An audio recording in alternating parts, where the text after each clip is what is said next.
Sì, grazie.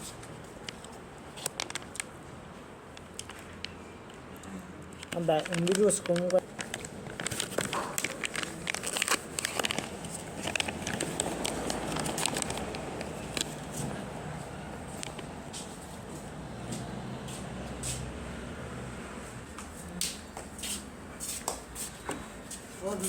Guarda. Aspetta.